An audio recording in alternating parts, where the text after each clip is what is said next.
Hello and welcome to episode 3 of Well Played. I'm your host Bluetongue. From around Sydney, Australia, I'm also joined by the hosts. Galloping in from Gladesville, we have Bauxite. How are you, Baux? Yeah, I'm doing really well. Well, that's a big fat lie. I've had a migraine for the last couple of days and it's been completely kicking my ass. But I'm feeling a little bit better right now.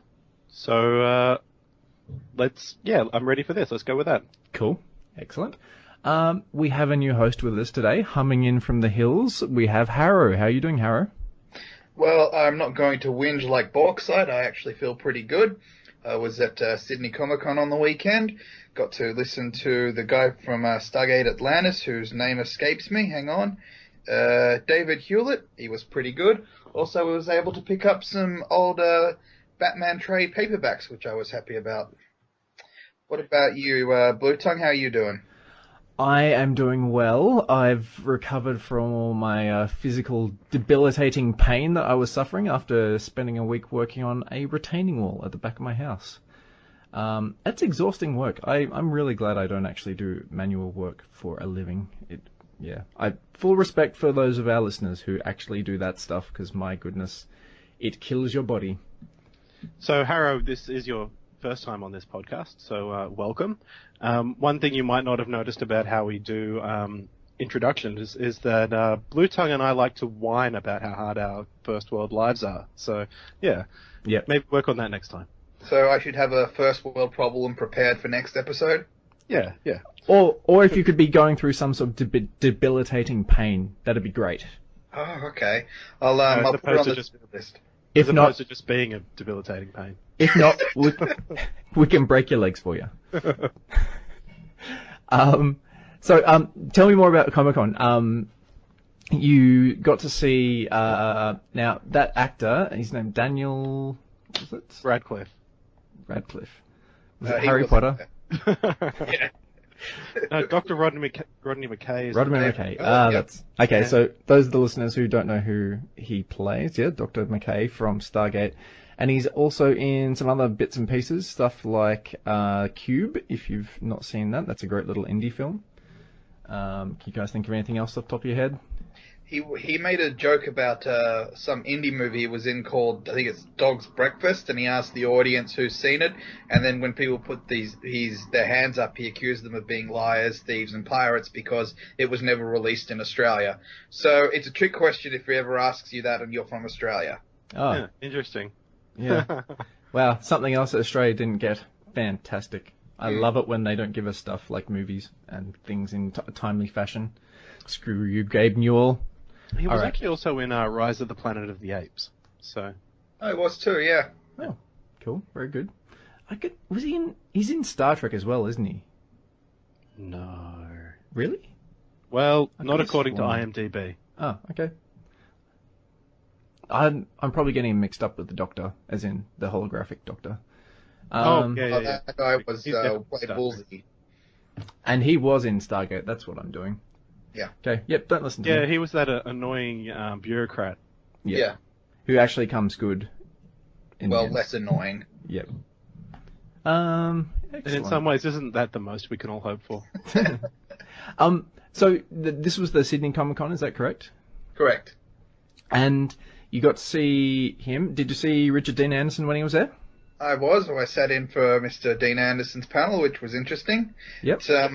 It was actually pretty good. I enjoyed the first one with David Hewlett and Rachel Luttrell. I believe she plays Taylor in Stargate Atlantis. They were good. They were entertaining, and no one seemed to have the fan gushes with them. So it was a really good panel. But you bring out Richard Dean Anderson, and everyone wants to spill their guts when they speak to him, and it's not as good. Yeah, it's it. I remember watching a YouTube video of Patrick Stewart and people doing that sort of stuff with him. Yeah. I heard that Richard Dean Anderson was a little crotchety old man in some ways. I wouldn't say crotchety. I'd say he's getting on in years. He's probably lost a step. Yeah, I wouldn't go crotchety. Well, I just heard that he was not happy to be there. Oh, I wouldn't know about that. Sorry. Okay. Then again, I was sitting farther back. I was sitting near the back of the auditorium, and I couldn't have seen the pain in his eyes if he was. Yeah, fair enough. How was it crowding wise? I found the last convention that I went to in Sydney was like a little bit irritating in terms of the sheer volume of people they were cramming in there. Yeah, what was the last one you went to? Let me just get a comparison in my head. Last one I went to was Supernova in Sydney. That's actually a complete lie. The last one I went to was PAX in Melbourne. That was fine. Supernova in Sydney was the one that was cramped, though, and that was the one with the comic book writer who's in all the Marvel movies. Stan Lee? Stan Lee, yeah, okay. really famous one that I should never actually forget his name. Yep, that one. You could just say, I think you have to hand your nerd card in for that one there, Bluetongue. Yeah, look, I never professed to be an overly insightful and retain all information pertaining to comics. It was never my thing. So you decided to do a podcast about it. That's great. Yeah. I play the role of the guy who knows nothing, and then I get everyone else to talk. You're doing really well. Yeah, you're doing great. That's how you look intelligent. You ask the intelligent people intelligent questions. Mm.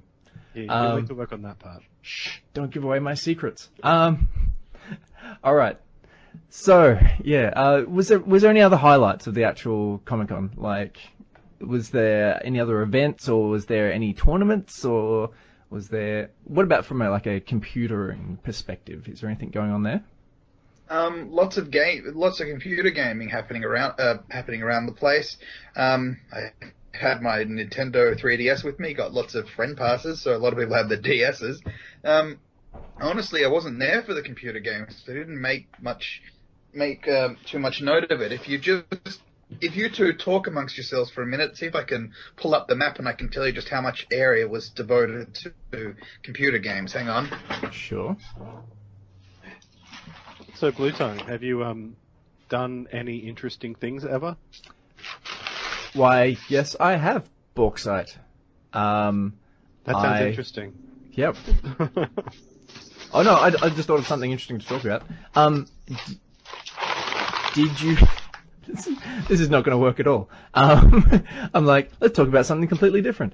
And they're completely unrelated that I don't actually want recorded on the podcast. I'm going to have to edit this out. No, I'm just going to have to bitch about my wife for 10 minutes. Yeah. Sorry, I've thrown it out. I haven't got the guide anymore. All good. No worries. Cool. All right, let's continue on with the introduction. So, as a quick explanation of what this podcast is about, we are about sharing comic books, graphic novels, movies, TV shows, computer games, board games, and MMA/wrestling we enjoy with our listeners. For those of you who are already aware of the subjects, hopefully we can give you all a deeper insight into what it's about. So, without further ado, let's get stuck in. Alright, so we're going to talk about One Night Werewolf, which is I would describe it as a hidden roles card game by Bezier Games. I've got both versions, the One Night Werewolf and the Breaking Dawn expansion. That's an unfortunate name. Is it? You're going to have to explain that one to me. Yeah, that's a trap. You know perfectly well what I'm talking about. Well, I'm looking forward to the next expansion coming out called the Morning Expansion. So... I'm sorry, what? Are we going to have to edit that out? Let's keep it. I've got to... I want to keep it, but my heart tells me I should edit it out. Okay. We'll just leave it the Morning Beep expansion. It sounds great. So, we've played this game. What do you guys think?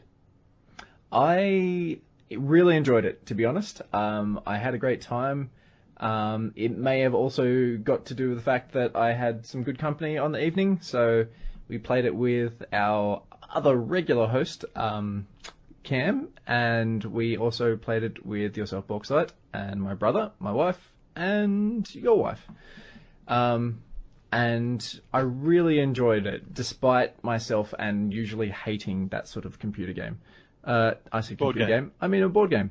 And despite saying a card game, it is more of a board game. It just like hidden roles / that sort of thing for those of you who played Mafia before. But it fits much more broadly into the definition of a board game as something that's been an idea or concept or a play style that's been refined heavily or modified in some way and had something original added to it. It definitely fits into that category. What about you, Harrow, how did you feel about One Night Werewolf? I did not expect to like it very much. I'm never a big fan of Mafia, or I'm having flashbacks to that time we three played the Battlestar Galactica game. That was an experience. Yeah, look, my favorite memory from that game is one person. This is PG rated, all right? Yeah, this is is one person after the bad guys have been revealed, and after I think about 4 hours of desperately trying to clutch success out of the hands of certain defeat, the two Cylon bad guys revealed themselves, and one person got up, threw their cards on the table, and said, F this game, and F you guys, and walked out for an hour. So that was a lot of fun. Yeah, who would have done that? What a horrible person. Yeah, like, let's just say I've got quite a checkered past with, like, hit and roll games. But I like to think I've matured a little bit since then. And I have also gotten my head around, when I'm not heavily invested in a round, I'm not as emotionally attached to the actual outcome. So, and the round's short, so you really can't get that. There's no excuse for blowing up that much. Exactly. Obviously, and there's ways to play it. Like a good group will sit there and they'll joke and they'll try and make up stories if you need to try and cover your tracks or something like that. But a bad group would be sitting there and like yelling at each other and calling each other everything under the sun and stuff like that. I'd suggest probably you'd have a better time in a good group, most people. Well, rules for life there, my friend. Yeah. So as I was saying, enjoyed that game far more than I thought I would. Whenever we get together, it's like, so what are we going to play? And my two suggestions are Agricola and One Night Werewolf.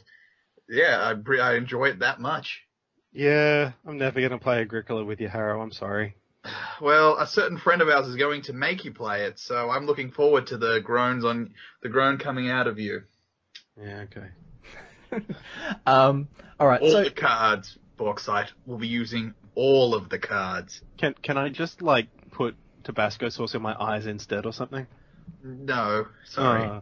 I can give you some razor blades to chew on. That sounds like fun.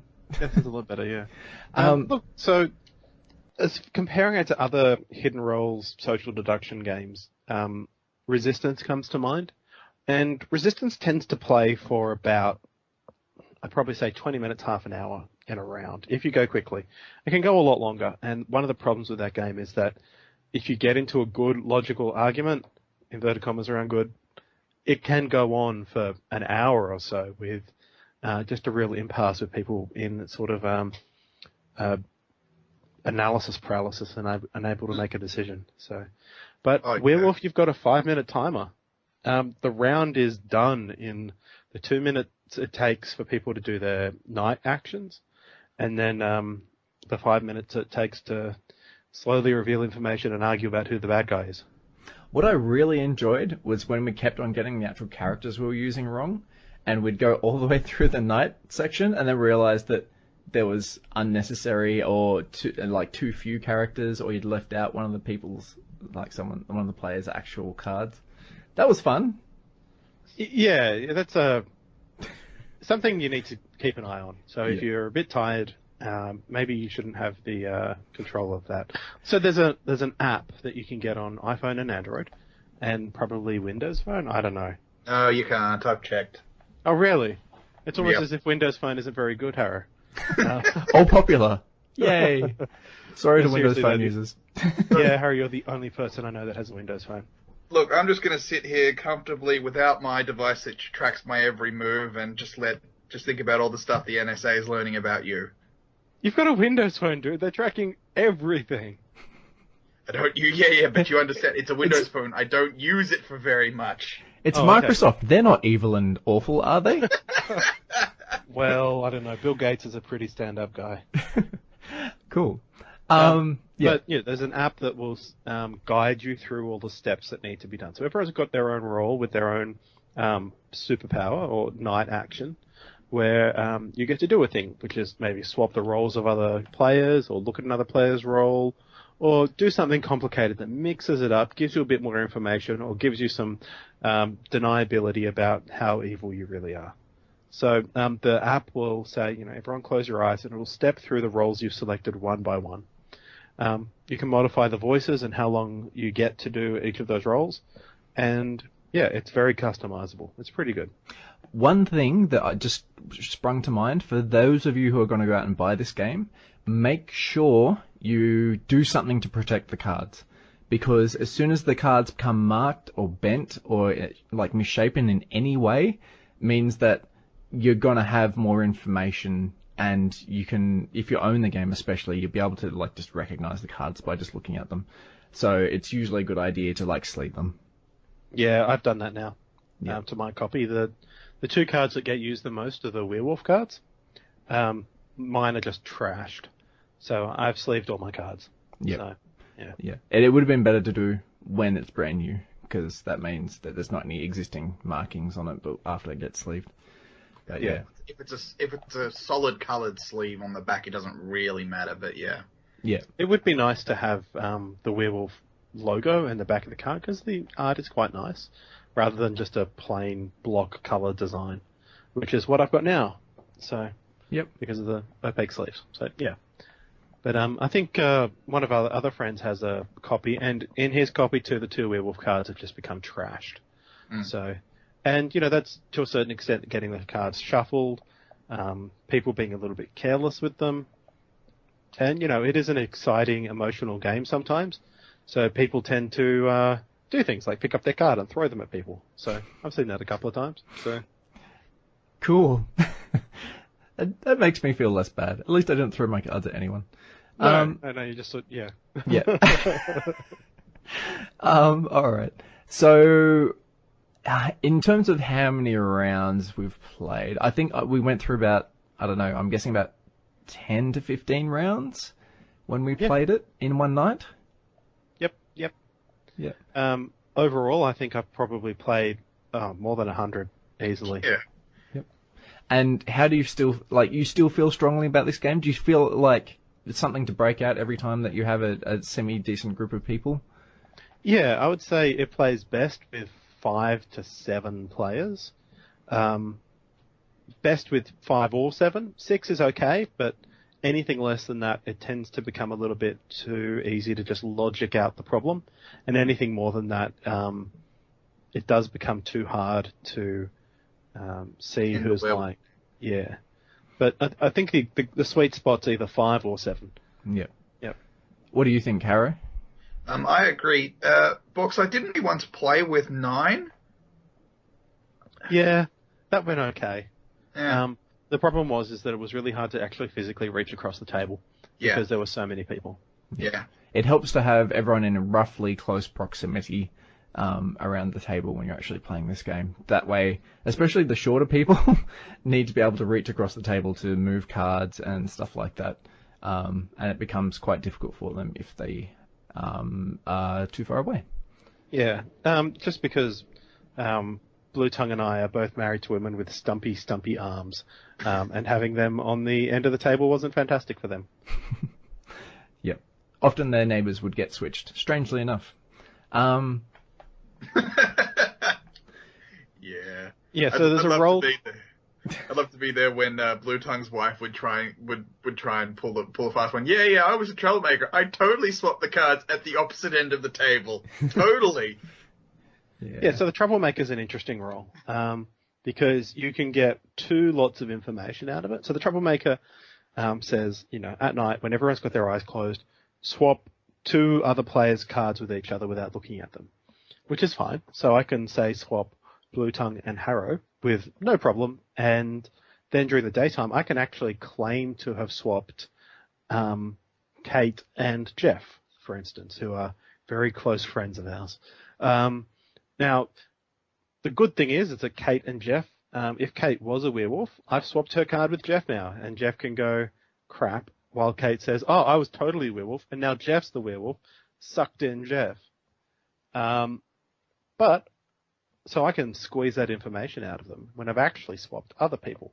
and then reveal that I'm a big fat liar. And then everyone accuses Kate, who's just self-incriminated. So, yeah. Yep. Okay. Yeah, definitely. So that's one of the roles. You've got to have a larger player game to really pull that off. Yeah, yeah. And like, there's more than a few roles in this game. That's one of the other good things that means it's very replayable. You don't just have two teams of people.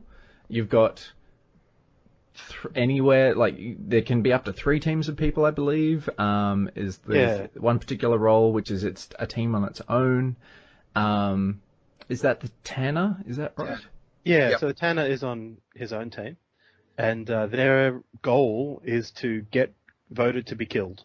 And then they win. Otherwise, in all of the situations, they lose. So that can be a very, very interesting role to play, because you're like, I want to look suspicious, but not too suspicious. Yeah. So. Yeah. Now, there's a whole bunch of other roles, stuff like looking at other people's cards.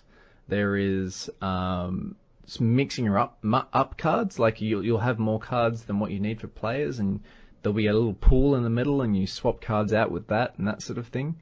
One of my personal favourites was when I was playing as a werewolf, and I actually don't like lying in these games. When someone fronted me and said, "Were you the werewolf?" I said, "Well, yeah, I was."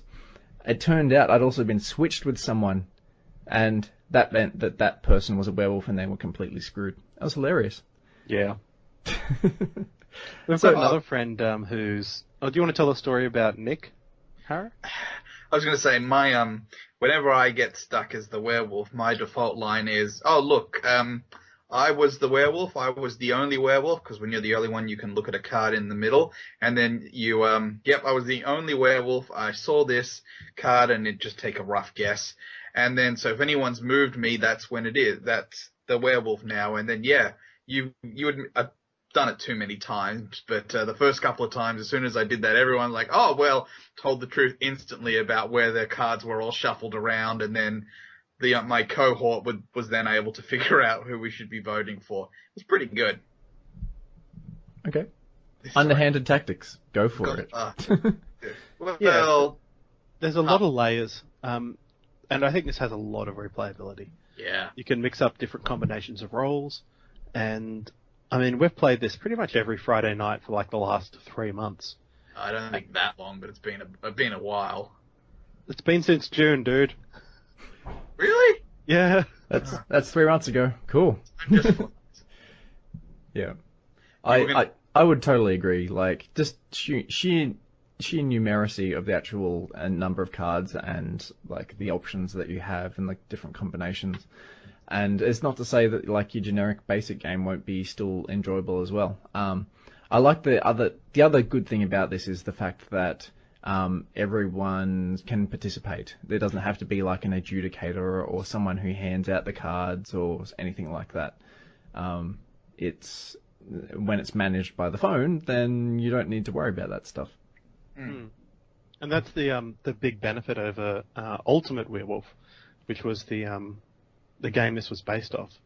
That was a multi-round game where people were voted out one at a time each round, and there was an adjudicator. And the problem there was that if you got voted out in the first round, you're going to be sitting around for another 45 minutes, and that was boring. Yeah, that's a really silly game choice. I call that monopolizing a game, where as soon as someone gets eliminated, everyone stops playing. It's sort of less fun. Yeah. There wasn't so much people stopped playing, but it was just like, well, I guess I'm done now. I'll just go get a drink or something. Good party. Everyone else gets to have, good fun for the next 45 minutes while they're, slowly voted out one by one. And, it's an okay game.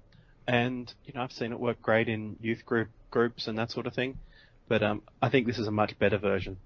Yeah, I totally agree. And the short rounds mean, again, that you don't have to get emotionally invested in the actual round, and you're not going to have extended, protracted arguments with people. It's just going to be a short, sharp, and then if there's a disagreement, then it's all decided in the vote at the end, and that's it. Is there a points system for this game? Like, should you be getting more points based on which character or which class you're playing or anything like that? Or if you win or lose and stuff? Nothing in the standard game. Okay. Yeah. I flirted with the idea of just one night, just having a pad and paper and just keeping a tally of however many times when your team's won, you just get a mark and then add it up at the end, see who's got the most wins. But I don't think it's going to add to the enjoyment of the game if I were to do that. Yeah, like that would of course make it more competitive as well. Yes, and it's just one of those games I think is actually would lose something if it becomes too competitive. Yeah.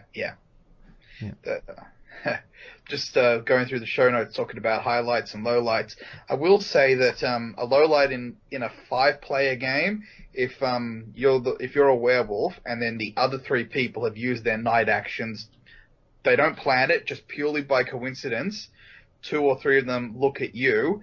They can piece together who is a werewolf in 40 seconds. But yeah, the other 3 villagers have to hit the same werewolf. So it does happen occasionally, and you'll get your occasional bum round. Yep. Yeah, I guess that's entirely possible. Another interesting thing that can happen, just a statistical anomaly, was that both Bauxite and I, during the course of the evening's play, got dual werewolves, as in we both were werewolves, about 6 out of the 12 times. Every time we'd look at each other and just go, okay, again, cool. Let's see if we can do this one more time. Yeah, that was unfortunate. And I think I was werewolf with my wife another 3 times on top of that. So I had the curse of just being, the bad guy. Yep. Just, unfortunate. Yeah. Which is actually fairly standard. Everyone just assumes you are, so... play, Resistance in Avalon, and just assume Bauxite is evil. It's a good assumption. Yeah. No one trusts him. He's always evil. Don't know how he does it. And also in card games, I'm also always evil, so... Look, I've actually ordered One Night Resistance, which is... it's due to be delivered in the next month or so. So I'd be very interested to see how it picks up some of the really good mechanics that One Night Werewolf has and moves them into a slightly different sort of framework. So we'll give that a try, see how it compares. How you, like, I assume you've already been made aware of some of the design changes and stuff like that. Is there anything that's of particular note for that? Yeah, so that's all been on the Kickstarter, which I didn't look at at all because I was like, One Night Resistance, I'll buy that. And I didn't look. Cool. Yeah, sorry. Yep. Well-informed purchases. Woohoo! Yeah, that's right. Much like my Rocket League purchase last week where I paid for the soundtrack. You've got that money back. I actually went on to Steam and requested a refund.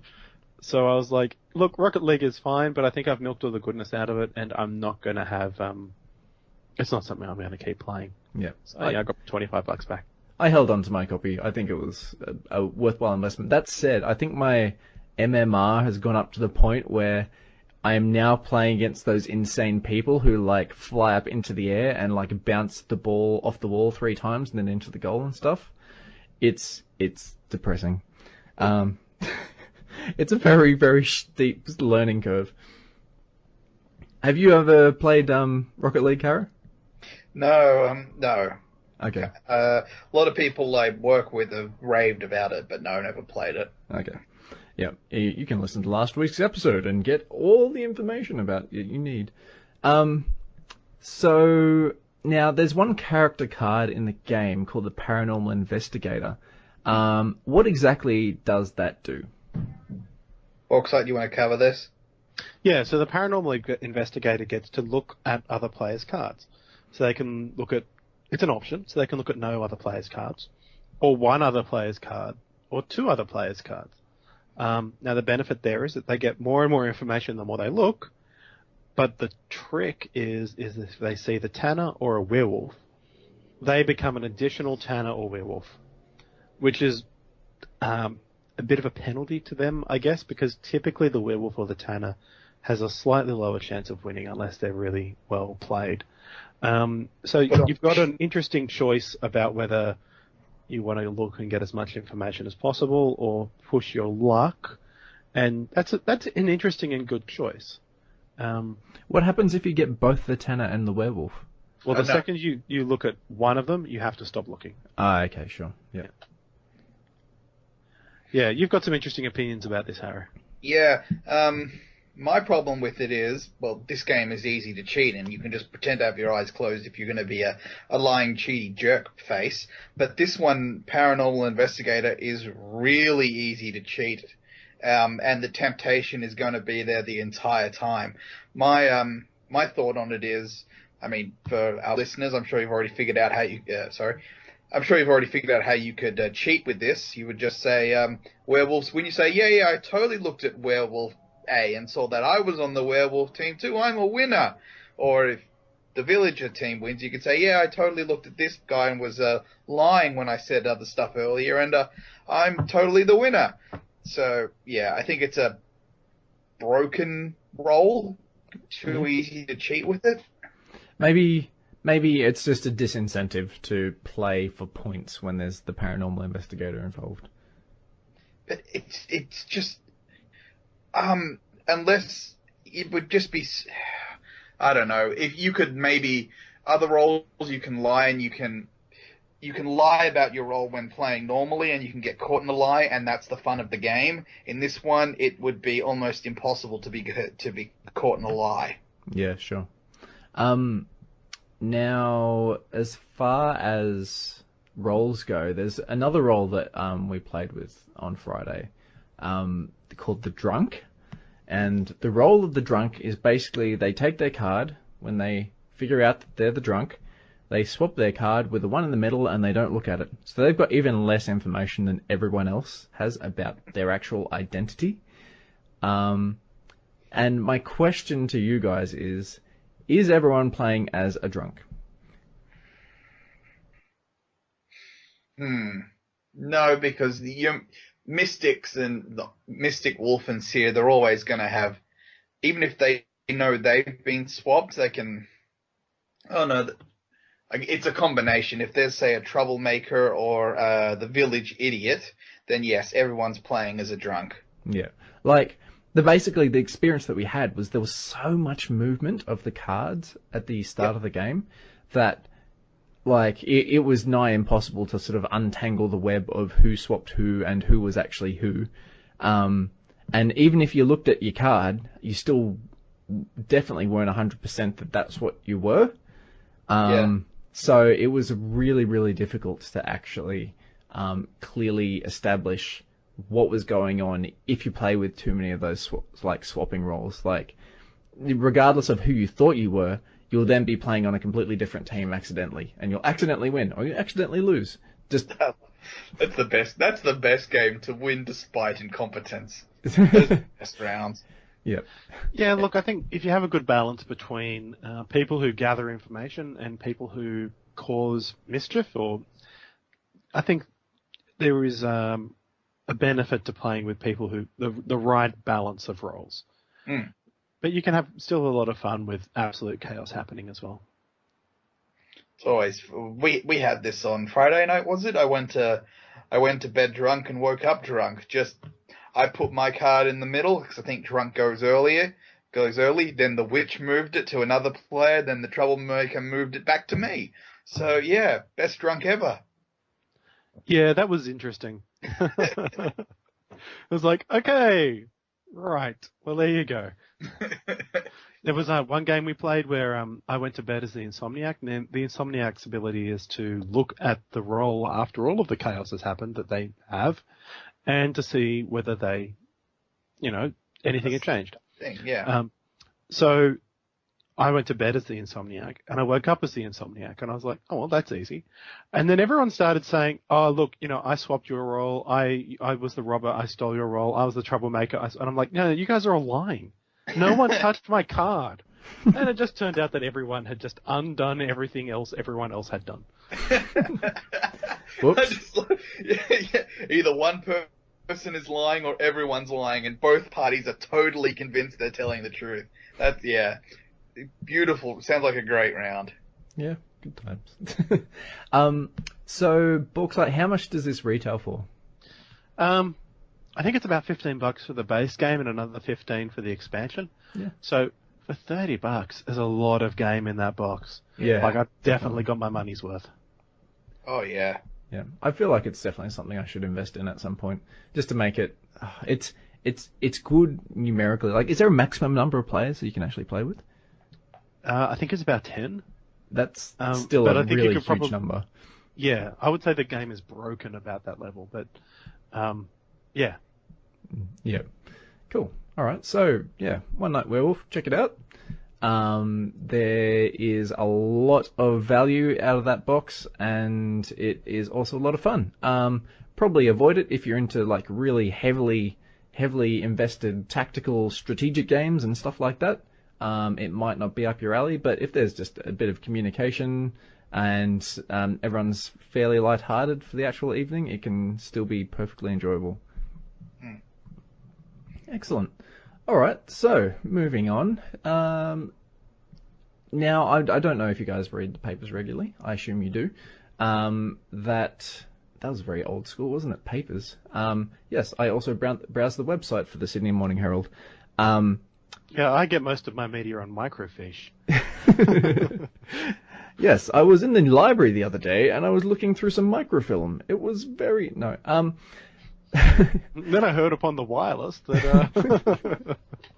So I quickly tapped out a Morse code message to my... So... Where are you going with this, by the way? Yeah, I think I might have backtracked a little. Although there is some links in there. So in the newspaper, there was some articles about NASA / the various space agencies having discovered some water on Mars. Now, did you guys read that? Did that strike you as being of sound reporting, or are they just hyping things up a little? Well, we've known for years there was water on Mars. Isn't the news that there was water in liquid form water on Mars? Okay. Yep. Okay. Haven't clarified that. Yeah. Well, let's clarify a little bit further. It's not like rivers and oceans and lakes. It's like super salty, caustic, poisonous mud. Yeah. So this is water which is that has calcium perchlorate salts in it. Now, perchlorates are really frickin' bad for you. Like, imagine bleach on drugs. Yeah, you don't want to... This is not drinkable. This is not drinkable. You would have to really heavily process this stuff in order to have any sort of use from it. So, unless you wanted to, like, poison your astronaut friend.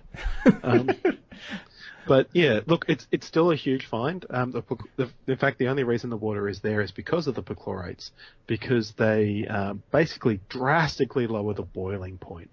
And since Mars has a almost near vacuum atmosphere, 1% of Australia's Earth's atmospheric pressure, most water would instantly, like fresh water, would just instantly boil off on Mars if it wasn't for the perchlorates. So, yeah, that's really interesting. Cool. It strikes me that the easier option is still to probably go to one of the ice caps and maybe try and salvage some of the water out of there if you needed water in a Mars mission. It becomes a question of what's more energy efficient, to go to the ice cap where it's like frickin' cold and deal with all of the temperature problems you've got there, or whether it's better to purify the water that you find near the equator. Yeah, okay. Just paint a mind map for me. I bring in a liter of this salty mud poison sludge. How much water do I get? Actual potable water will I get out of this liter of goop? I wouldn't think it would be much, but I don't know off the top of my head, sorry. That's I don't know if anyone knows yet. Yeah. I'm not expecting it, but we're talking like low percentages here, or... I don't know. No idea. Yeah. Sorry. a few months ago, I was ripping out a lemon tree and absolutely stuffed my back up royally and spent a good couple of days just lying flat on my back. And I absolutely devoured this sci-fi book called The Martian by Andy Weir. And its movie comes out tomorrow. So, Bauxite, have you read the book? What did you think? Well, you know I've read the book. I introduced you to it. Oh, you read my book. What are you talking about? No, you didn't introduce me to it. I totally did. You did not. You introduced John, but you didn't introduce me. Oh, I had learned about this on the other podcast I listened to. Okay. Yeah, that might be true. I can't take credit for you knowing about this book. I'm sorry. I'm a bad person. But no, I have read it, and really enjoyed it. I've listened to the audiobook because I've got a lot of time commuting. So I get a couple of hours of good, solid, inverted commas, reading in every day. Yeah, I've really enjoyed it. This is probably one of the best hard science novels I've ever had. I've never read. I'm a massive fan.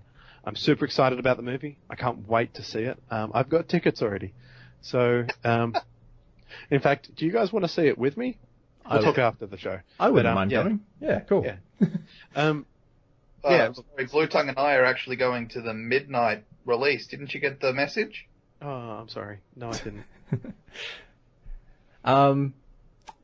Yeah, so I read it at your recommendation, probably a few weeks ago now. And as far as novels go, my normal ilk is towards stuff like just fantasy fiction. I read a tiny little bit of sci-fi. And this doesn't really fit in either of those categories. It's more of almost like a hardcore adventure-y science type book. How would you guys categorize it? A survival I would say, story. yeah, I would say it's Robinson Crusoe meets MacGyver meets Apollo 13 meets Bear Grylls on Mars. Maybe without the Bear Grylls. Yeah, and maybe with a bit more Castaway. It really actually strikes me now I think about it of that movie starring Sandra Bullock and George Clooney, the space one. Gravity. Gravity? Yeah, it really strikes me as that. It. No. Gravity misses every scientific accuracy it possibly can. Sorry, can I just intervene here? Should we be giving our listeners spoiler alerts, or how are we going to do this by talking about the book? I probably should have asked. Yeah. Before the So show. Yeah, look, at this point, anyone who's still listening, probably read the book. knows what we're going to be talking about. So Yeah. Normally we just spoil the shit out of stuff because like it's so much more interesting to talk about that way. So we're talking about Sixth Sense next week? Well, no, I was actually going to talk about the Crying Game and how the girl is actually a dude. But, no, look. That makes me sad. Oh. This has been out for a while. Not that long, but long enough. And, the thing that we do on this podcast is we do spoil the shit out of things. I don't actually have a problem with that. Mm-hmm. But if, our listeners, if you do have a problem with that, well, tough titties. So... That should be our slogan, well played. We spoil the shit out of things, tough titties. Yeah, I'm okay with that. Cool. All right.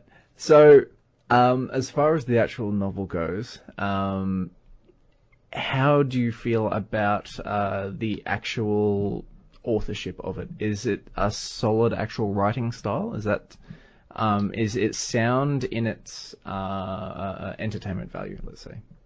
I think it's an exceptionally well-written story, considering it's written, don't want to say all from single perspective, but the majority of it is from single perspective. Yeah. What would you say the ratio is between Watney and the Earth characters, do you think? I'd probably say it's about 60-40. Yeah. 60% of it is Mark Watney, the guy who's stuck alone on Mars. Spoilers. Is just his diary entries. And the other 40%, and that really only kicks in about a third of the way through the novel. Like the second part of the story that you get the Earth people, yeah. Yeah, and that's written as, traditional prose, I guess. Is that the right word? I have no idea. But it's just a written narrative. Yeah. I think it's exceptionally well written considering the style he's gone for. This is Andy Weir's first ever book, and the way he wrote it was actually very interesting. He wrote it for free as a series of blog posts, and each little diary entry was another blog entry on his blog. It was then strapped together into one format, one novel, and he gave it away for free for a very long time. Wow. He would have put it for free on Amazon, except they have a minimum price of 99 cents. So he put it up there for 99 cents, and it just exploded. Wow. See, tell me he's at least got a couple $1 million to his name.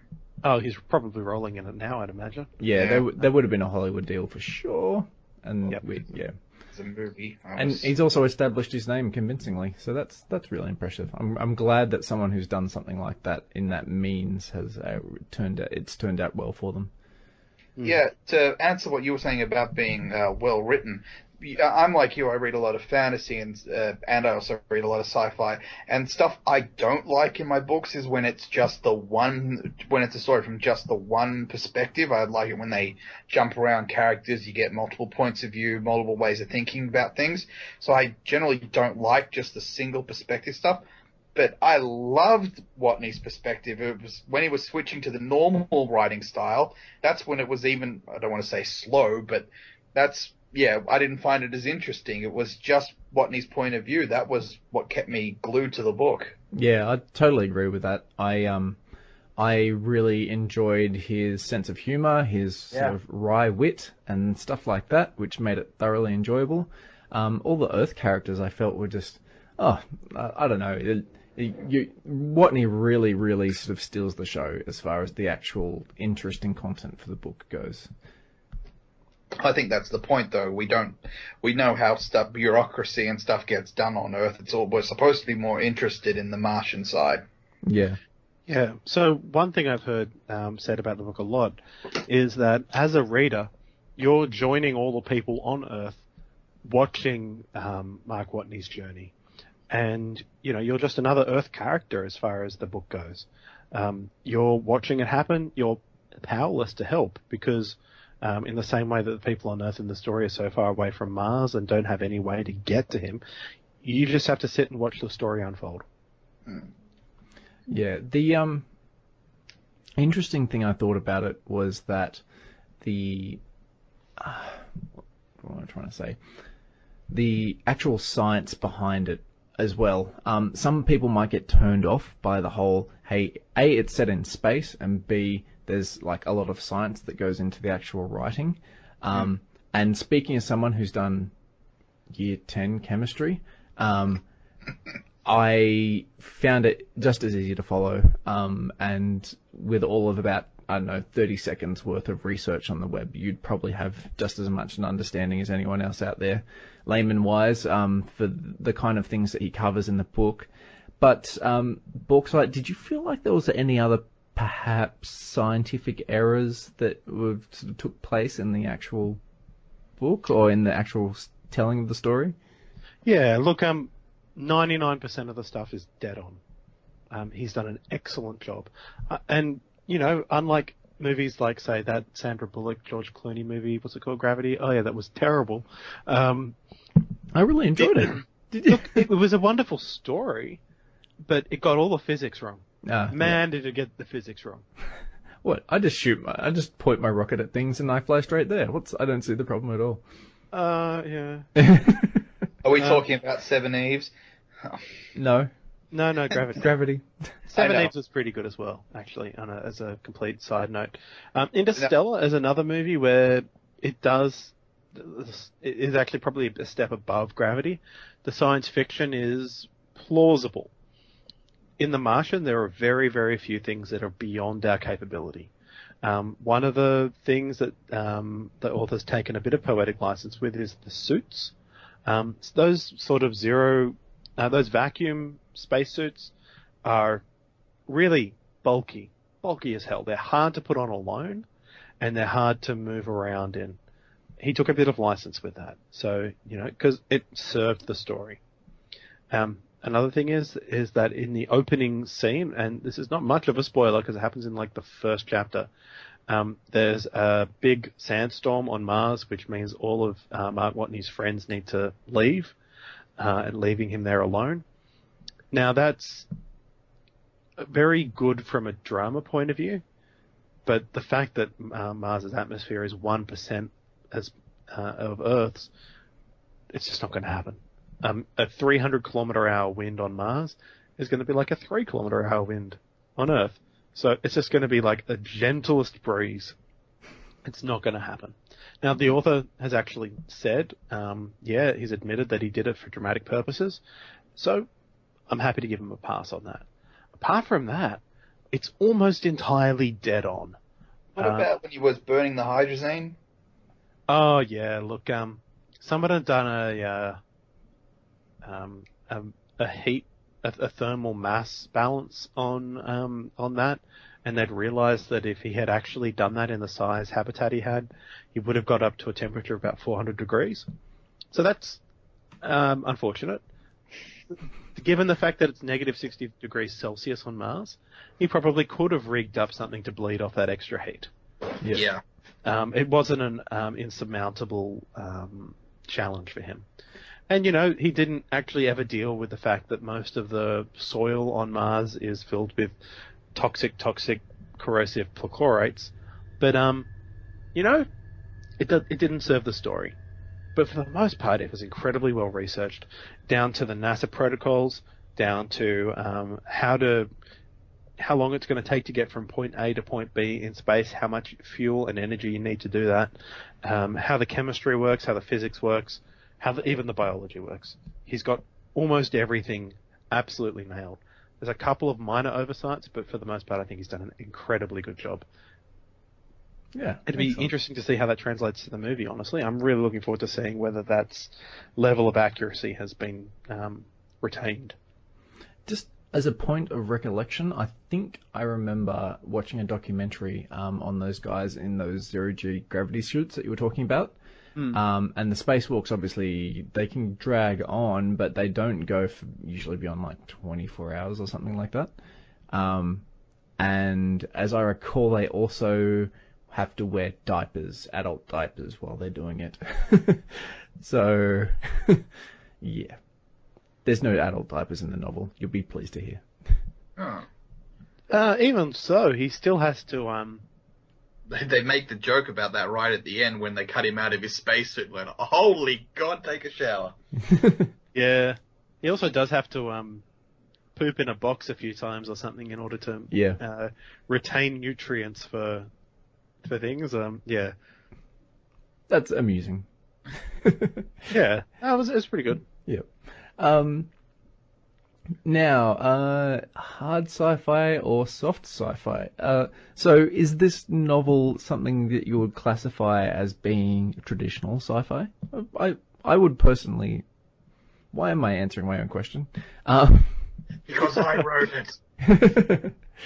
So, Harrow, is there anything you'd like to bring up? No, just what Bauxite was saying about it being a hard sci-fi novel. It's like, yeah, it is, but it's all very approachable and very understandable. They break it down pretty simple, and with a mixture of hard science, analogy, and even humor. Chemistry is a sloppy bitch.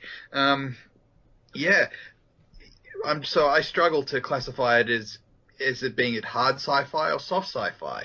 But how would you guys classify it? Well, when I say hard sci-fi, I mean it's got hard science in it, Yeah. and the fiction is very, very... It's not fantasy. Not like Star Trek, where they've got...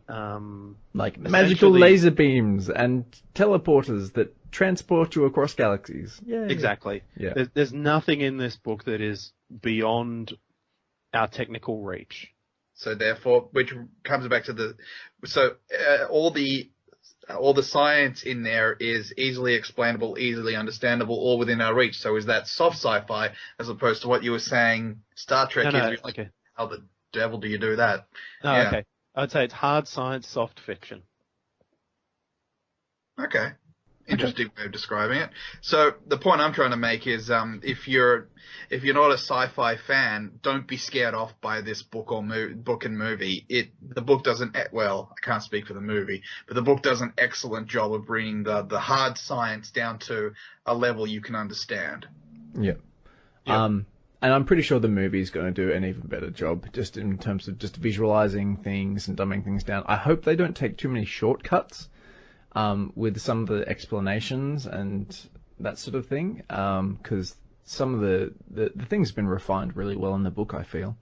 And all it takes is Matt Damon to narrate what he's doing, as opposed to them trying to explain it away. Just thinking for the sequel, they should put Morgan Freeman on Mars. That would be pretty cool. Just have him narrate everything. Ah, right. Yes. The godlike narrator. Yeah, that'd be interesting. Yeah. Now, as far as the actual longevity of the book goes, do you guys feel like that this is going to be a solid book in 20 or 30 years' time? I think it'll last. I think it'll have a resurgence in maybe 15 years. That's when NASA's planning to have a Mars mission with, humans. I don't know, man. It'd be interesting to see. I'm of the opinion that this is not going to date well. I think as it gets older, and we actually adapt to whatever it is that we need to, or engineer whatever it is we need to, some of the differences will be quite glaring. Yeah, that's my personal opinion. While I still enjoyed the novel, and especially the writing style, it was very, very clever and witty, but the book, it's like stuff that I look back at things like this that were written decades ago, and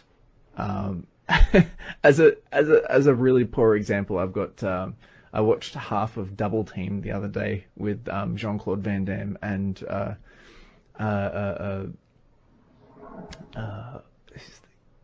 basketball Dennis Rodman in it. Sounds quality. That was all I could take. I'm like, oh my goodness, this has not dated well. It was incredible. It was truly amazingly bad. And I feel like that might be the case with this as well. Yeah, I think I'm gonna have a different opinion too on this. I think the closest author I would compare him to would be Michael Crichton. Things like Jurassic Park, the Andromeda Strain, Prey, that sort of thing. They have actually tended to go okay. Jurassic Park is still a staple, a good 25 years after it was written. Especially Jurassic Park 2 and 3. Those were just amazing. Look, 1969, the Andromeda Strain, that's been remade relatively recently. It was an abysmal flop, but it's actually not a bad novel. I think a lot of his sort of books, which I would say are not too different in style from Andy Weir, not as on point as the science, as far as science goes, but also not going to the Star Trek or Star Wars future where the technology is essentially magic. It'll be interesting. Yeah. I think it will actually weather a bit fair. It'll go a bit better than you think. Okay, sure. So, reckon we should schedule a time in 20 years to talk about The Martian again? Yeah, sure. Okay. I'll write that down in the notes so that in 2035 we'll discuss how well The Martian is going. I'll set an alarm on my phone. I'm sure I'll still have the same phone. These things last ages, right? Yeah, well, I've got an iPhone. It'll definitely last that long. Oh, so funny. Yeah, I'm actually dreading that in 20, 30 years time. People looking at iPhones and stuff like that going, you used that thing? Oh my goodness. That actually melts your brain. Did you know that? And it's so slow. And I'll be a drooling mess on the floor because my brain will be melted. You carry that around in your pocket mere inches from your junk? What the heck is that? Yeah. This is why we only have girls now. Yeah. Good times. All right. just something I wrote in the show notes we haven't covered is that the book is actually rather funny. It's got a lot of humorous stuff in it, a lot of humorous descriptions, stuff like that in there. I was pleasantly surprised by just how amusing I found the book. Do you think this the humor's going to translate well into a movie if you're trying to make a dramatic story about survival? How much humor should they be injecting into a movie like this? I feel like if it's basically all they need to do is almost copy the novel, paste it into a script, and I'll probably enjoy it. Like, obviously, you're gonna have to refine it, and movies don't work that way. But just as far as the actual content of the humor goes, then that's all they'd have to do is just narrate exactly what he says in the actual in the actual novel, and I will get just as much enjoyment out of the humor from it. My worry is that the producers or directors may have gone in the direction of, we all need to get behind this one guy and everyone should care for each other kind of themes, which seem to come through on the trailers and stuff like that. And the humor and some other bits of it may pay the price for that kind of direction for the movie. One thing they did have to do was I had to market for a PG audience, which means they only get one F-bomb. Now, I'm really, really happy that they're keeping it in the opening sentence where it belongs. And for those who haven't read the opening sentence of the book is absolutely awesome. And for those who haven't read the novel, it's, quote, well, I guess I'm pretty much... yes, you think the opening line in the movie is going to be like that? It will be, yes. Okay. Yeah, that's the opening line. And I'm stoked for that. That's brilliant. But, there's a whole lot of other times when he's used language in a really humorous way where it's not going to be in the movie. I think that's going to take away from the movie, but because, ratings are a difficult thing. So, yeah. I just hope they bring in my favorite line, which was, in space, no one can hear you scream like a little girl. That was hilarious. I loved it. I'm being saved by a gay probe. Got it. Yeah.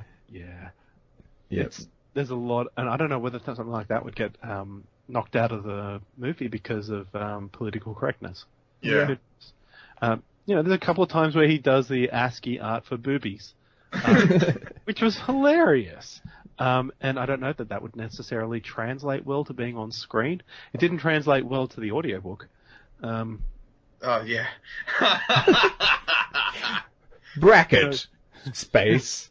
Open parentheses. Space. Period. Space. Close parentheses. What? You raise an interesting point, because a part of the book is when he uses ASCII for the real nerds listening to us to communicate with Earth, because it's more efficient than Morse. Do you think we're going to see that in the movie? Yeah, I don't know. I think it's going to be hard for people to do. I'm a programmer. Text, Yeah. Yeah, who knows? I don't know. I feel like that's going to get cut out. I feel like the practicalities of transferring some short sentences and stuff over long distances probably won't be quite as interesting to other people. So he'll just get a phone going and that'll be it. Well, no, he'll get his he'll get that probe and he'll start getting the video feed happening, and they'll just be able to talk in real time or something silly like that. Yeah. I do know that they've cut all of the China stuff out of the movie. Oh, that's interesting. I thought that part was actually very clever. I thought it was one of the better parts of the book. I thought it was really well done. I thought. Sorry, let me just rephrase what you said. I think what you meant to say is it's one of the better parts of the Earth side of the book. Yes. Yeah. Absolutely. Yeah, the point of the Earth side of the book that I enjoyed the most was the female engineer who identified that he was still on Mars. Mindy Park. Yeah. Yeah, and she was great value. She had a lot of really funny stuff to say, a very similar dry wit to what Watney does. And yeah, like I enjoyed every single sequence with her in it. And I feel like there was room in that to expand on like a relationship, maybe, I don't know, to make it a bit more entertaining, in terms of like actual more human interaction for the novel. What do you guys think? I think, what was her name? The NASA PR lady, who would basically know she's a giant pain in the ass, but also knows that if she doesn't do her job, they're not going to get the support they need. Yeah, that's an interesting character. Yeah. Yeah, I don't necessarily see Mindy Park being a love interest for Mark Watney, especially considering that the communication is completely one-sided. And I don't think we're going to see a Martian 2 where he comes back to Earth and they fall in love. Rescued Morgan Freeman. Yeah. But Morgan Freeman, we can't just leave him there. He'll just narrate his way home, and by God, it would work. This engine works with the power of narration. Yeah, obviously. Like, it's, I don't know, maybe something that I would look forward to Andy Weir developing in a different scenario and story. That's my opinion. Well, I definitely want to see more content from him in the future. Absolutely. Somebody's got the wiki page open. Is he working on something? He got something else open? Something else coming out? Early life writing. If only we had time to prepare for these podcasts. Yes. I'm seeing a whole bunch of cursors suddenly like spam the link that I put in the show notes. It's like, oh, okay. Yeah, he's working on a second novel. Yeah, does it have a name? It's called Zek. Apparently it has aliens, telepathy, and... I'm not even kidding. That's what the Wikipedia article says, so... Yep, I've just seen that. Okay. Something to look forward to. I'm sure he'll do it in a fun way. I'm just waiting for the 2-page explanation about the mass of... I'm like, am I going to have to edit? I'm probably going to have to edit this out. We already had our one F-bomb, and that was kind of pushing it. So, oh dear. We're going to have to start censoring Bauxite, I think. Yeah, I'm very sorry. Apologies to our listeners who have kids. I'm really sorry that you have kids. What about the listeners who are kids? These are words that you should not use in front of your parents. Keep them happy, kids. Keep them happy. All right. So, The Martian, Andy Weir. Check it out. It comes highly recommended by all of us and by many other more reputable sources. I'm hoping the movie lives up to the novel. I have every expectation that it will, but... initial reviews are supposed to be very good for it. Oh, that's good. I feel like some of that might be just based on the pure fact that they had a great subject matter / novel to base the whole thing on. It was very original and very creative. It was really well done, I think. But it's being directed by Ridley Scott, which is sort of like the rich man's M. Night Shyamalan at the moment, so... Yeah, he did such an amazing job with Prometheus. God, Exodus. Yeah. Oh, well, thank you all for joining us this week. We hope you've enjoyed yourselves as much as we have. You can catch us on Twitter at wellplayedau, or you can send us questions, comments, or abuse at wellplayedau@gmail.com. And if you'd like to leave us a review, we'd be very much appreciative. A 5-star review at that? Well, any review is better than none. I'm not sure I agree. Okay, well, okay. Apparently, you may only leave us 5-star reviews. Thanks for joining us, everyone. See you later. See ya. Bye.